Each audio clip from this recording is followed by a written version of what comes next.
বাসায় যদি শুধু পটলই থাকে তাহলে সেটা দিয়ে কিন্তু অনায়াসে দুটো রেসিপি করে নেওয়া যায়। চিংড়ি মাছ দিয়ে পটলের ভর্তাটা খেতে যে কত বেশি মজা, যদি কখনো ট্রাই না করে থাকেন তাহলে অবশ্যই ট্রাই করবেন, না হলে কিন্তু মিস করে যাবেন। পটল দিয়ে আজকে দুটো রেসিপি করবো, এই জন্য বাজার থেকে 1 কেজি পটল কিনে নিয়ে আসছি 40 টাকা দিয়ে। পটল আমি তরকারি রান্না করে খেতে খুব বেশি ভালোবাসি না, যে কারণে কিন্তু এই রেসিপিগুলো করে নিই, তাহলে অনেক বেশি মজা হয় খেতে। পটলগুলো কিন্তু একদম ছিলে ফেলা যাবে না, শুধু উপর থেকে হালকা একটু চেঁচে নিতে হবে। তারপর এইভাবে সুন্দরভাবে ছোট ছোট টুকরো করে কেটে নিব। একটা সবজি দিয়ে কিন্তু নানা রকম রেসিপি বানিয়ে খাওয়া যায়। এক এক অঞ্চলে দেখবেন এক একটা সবজি এক এক ভাবে তারা ব্যবহার করে, এক এক রকম রেসিপি বানায়। 1 কেজি পটলের মধ্যে আমি অর্ধেক ভর্তা করে নিব আর অর্ধেক ভাজি করে নিব, যেখানে অর্ধেক পটল এইভাবে সুন্দর করে ছোট ছোট টুকরো করে কেটে নিলাম। এগুলো ভর্তা করার জন্য কেটেছি, আর বাকিগুলো এখন আমি ভাজি করার জন্য সুন্দর করে কেটে নিব। সচরাচর যখন আমি পটল ভাজি করি আমি এইভাবে কিন্তু কাটি না, আমি শুধু মাঝখান দিয়ে একটা ফালি করে দিই, ওইভাবেই কিন্তু ভাজি করে নিই। আজকে একটু নতুন স্টাইলে ভাজি করবো, যে কারণে কিন্তু এইভাবে কেটে নিচ্ছি। এক পাশটা সুন্দর এইভাবে কোনাকুনি করে কাটা শেষ হয়ে গেলে অন্য পাশটাও কিন্তু একইভাবে কেটে নিতে হবে। একদম কিন্তু মাঝখানে কাটা যাবে না, কারণ মাঝখানে যদি একদম কাটতে যাই তাহলে কিন্তু পুরো পটলটা দুভাগ হয়ে যাবে। এখন কত সুন্দরভাবে পটলটা কেটেছি, দু পাশটা কিন্তু এরকম সুন্দর কুচি কুচি হয়ে গিয়েছে। এইভাবে কিন্তু আমি সবগুলো পটল ভাজির জন্য কেটে নিব। এখন এই পটলগুলোর মধ্যে পরিমাণ মতো লবণ, একটুখানি হলুদের গুঁড়া, একটুখানি মরিচের গুঁড়া দিয়ে আমি খুব সুন্দরভাবে মেরিনেট করে একদম মেখে নিব হাতের সাহায্যে। পটলগুলো কিন্তু এরকম আস্তই থাকবে, ভাজার পরে পটলগুলো কিন্তু একদম পাতার মতো শেপ হয়ে যাবে। এখন পটলটাই আগে উঠিয়ে দিলাম, কারণ পটলটা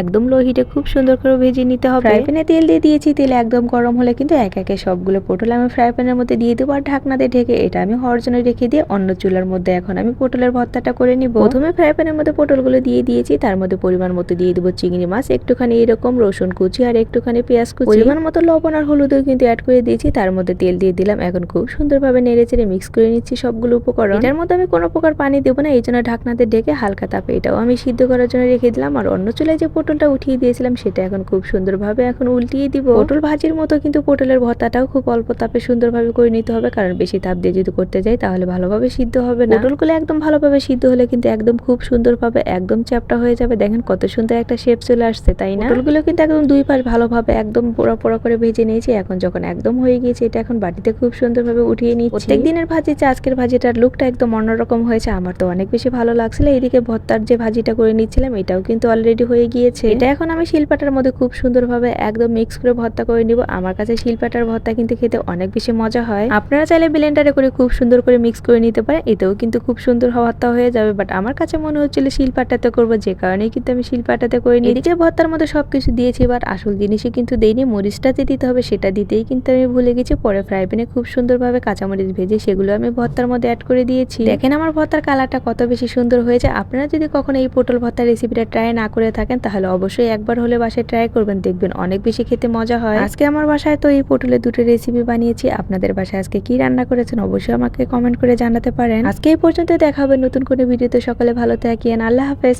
আসসালামু আলাইকুম।